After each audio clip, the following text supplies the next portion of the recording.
Sir ये कारीगर कहाँ का है ये? करीमगंज का है ना? ठीक है ओके ओके। रविवार को विसर्जन होगा हमारे वो सामने ही होगा बगल में ही ना? Okay okay.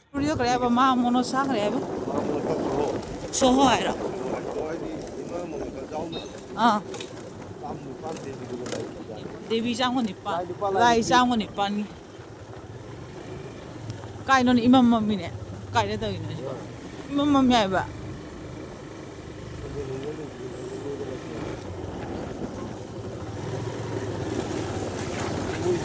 अखोने चलिसे नौका पूजा ने ने लाई चांगो निपान खुरम में आए इसका अदो अखोय दुगी येंग चटबेनी तौरे जे थामु फाजबे तोरे नोंबो चटपा खंगदे असी चटके दो काय रे चटबो ने खंगदे मखां मनुंग चंगी नद्रा अजे करी मफम आइबो सी जगह सी मम्मी झगड़ा सराय रे का सराय रे लोहे माने मा लोहे रे तो हंग लई है कदवा थन तौरी दो हां तो माने इमाम मम्मी ए से जो इमाम मम्मी ने दो आवे रे लाइट के मुझे तो हां जो सिगा बाई ने सी मी गा बाई ते वरमनी बो लोहे माने गोरे नांगे मेला काय हाइबने बा केंद्र बा हां अस इमा नु वरमारे इधर से सुगी गया ओ सखोने बा कोना मूर्ति विसर्जन देवायचं ना यार मोठा आगे मग तू मेला रसेस मेला सेट मेला से जी सर दोकर मैं ngasi अखोने बा इसे करी महम दम हाइरो ने ची गगला छोरा गगवा सराय महम दुगा करे बा कुमी बा अछि पूजा तरी बा मी तो करे मी हाइबा Vishwajeet Koeri Haider Vishwajeet कोइरीना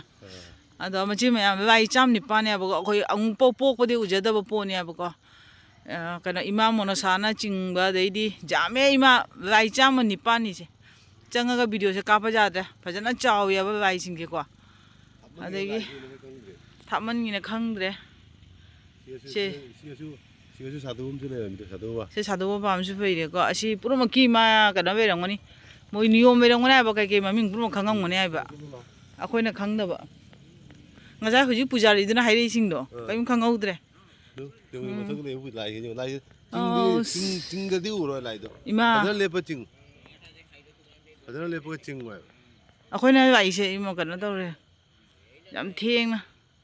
se ima siga beire मयाई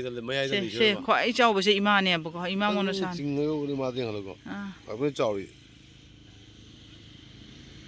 sine ima ni सी मा मेन इमा से मयाई फम नि बा मथन ते साइड साइड तस मजे साइड साइड दे रे बसे सोनम साइड साइड दे रे बसे kai no huji hai se khangdre ima durga ni sine ko सोन दे अंग गले दी सिगां सिग मखा दा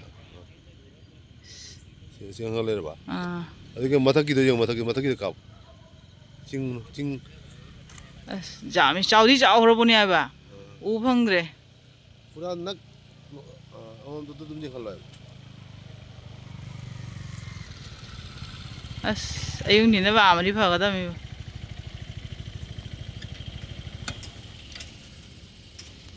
पूजा रहते हुए भी नहीं आया क्या वांग में हमको में ये लाशी पर के लाइन तने बसे चाउर मूर्ति ngata ne abasi gadi pitru pikne ure ne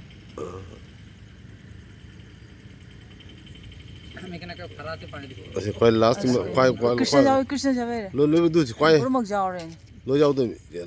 लाई पुरमक वे ngani maming de ba पुरमक ई ne bai maming थामन ने उ दे लाई चाम निपान ने जे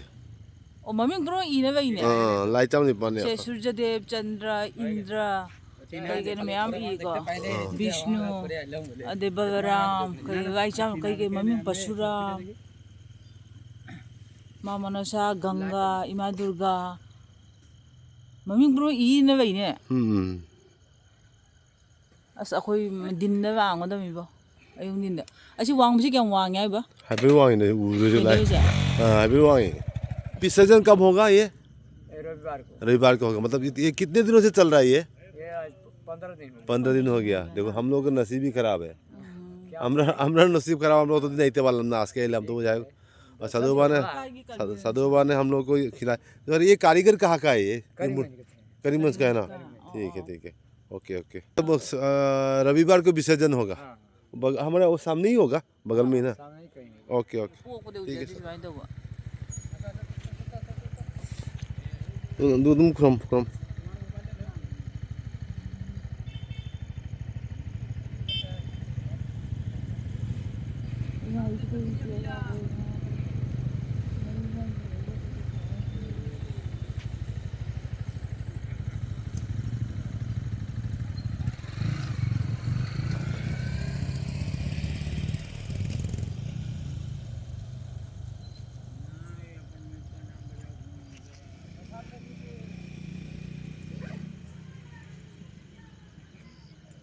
ꯃꯌꯥꯝꯁꯦ ꯑꯅꯛꯄꯗ ꯂꯩꯕ ꯑꯩꯈꯣꯏꯒꯤ ꯖꯥꯔꯤꯕꯣꯟ ꯃꯅꯨꯡꯗ ꯂꯩꯕ ꯑꯣꯏꯔꯒꯗꯤ ꯃꯌꯥꯝꯁꯤꯒ ꯌꯦꯡꯕ ꯂꯥꯛꯄꯤꯌꯨ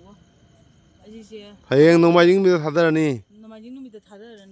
ꯊꯥꯗꯔꯅꯤ ꯉꯁꯤꯗꯤ ꯁꯒꯣꯜꯁꯦꯟ ꯅꯨꯃꯤꯠꯅꯤꯅ ꯁꯒꯣꯜꯁꯦꯟ ꯅꯨꯃꯤꯠꯅꯤ ꯑꯗꯣ ꯃꯦꯂꯥꯁꯦ ꯃꯣꯏ ꯉꯔꯥꯡ ꯅꯍꯥꯟꯕꯨ ꯂꯩꯔꯝꯕ ꯃꯌꯥꯝ ꯁꯤ ꯃꯐꯝꯁꯦ ꯃꯦꯂꯥ ꯇꯧꯔꯝꯃꯤꯃꯦꯕꯀꯣ ꯅꯨꯃꯤꯠ 15ꯗꯤ ꯁꯨꯔ ꯃꯥꯜꯂꯦ ꯀꯨꯝꯍꯩꯁꯦ ꯑꯩꯈꯣꯏꯅ ꯌꯥꯝ ꯈꯪꯍꯧꯗꯦ ꯈꯪꯅ ꯇꯥꯅ ꯂꯥꯛꯍꯧꯗ꯭ꯔꯦ ꯍꯥꯏꯕ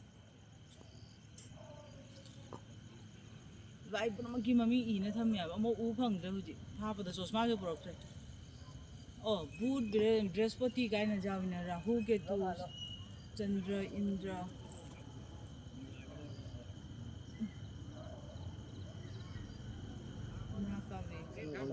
ꯃꯌꯥꯝ ꯂꯥꯏ ꯆꯥꯝꯃ 9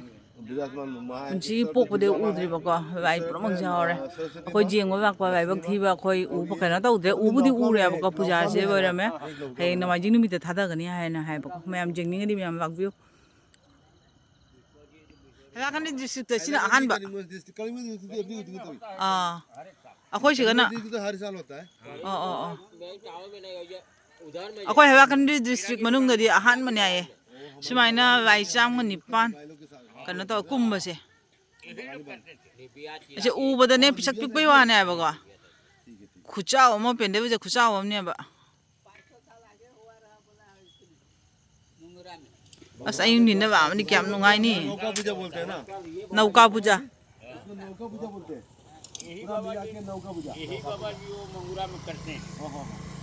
नौका पूजा बोले तो नौका में है ना माँ दुर्गा माँ मनसा माँ ओ ओ ओ ओ सब उधर ही है ना और उधर चला रहा है इसकी बोलते हैं नौका पूजा ओ ओ नौका पूजा अखोगी कुम्मी में 33 कोटि पूजा लाई देवता की पूजा होती है ओ हिंदू दायित्व ने कोई 33 कोटि पूजा ने नोंमा मोय मंत्र सोनबा बामोन मंगाना ने बामोन मंगाना पुंग मंगा मखाय आइरा 5 घंटा 5:30 मंत्र सोबाय मुनि वो जो चाल को मखा में और देखो राम को बुरा पकड़ के रखा है लोकपुर उधर ओ ओ और सिनारी में मुनि के साथ है सामने ओ ओ बब कुछ ना राम फारा थमदो अदुसु वेउरी ने सब कुछ है राधा कृष्ण सब है रामायण में मतलब ये जो पूजा जो है ना हमारे कृष्ण हीरो आने से पहले राम जी के वक्त की पूजा है वो ठीक है ना राम के बाद तो कृष्ण आया ना बस ngasi kale me tamina jam nuhainte पूजा है वो नौका पूजा नरसिंह भगवान है सब है हाँ सब है सब है ये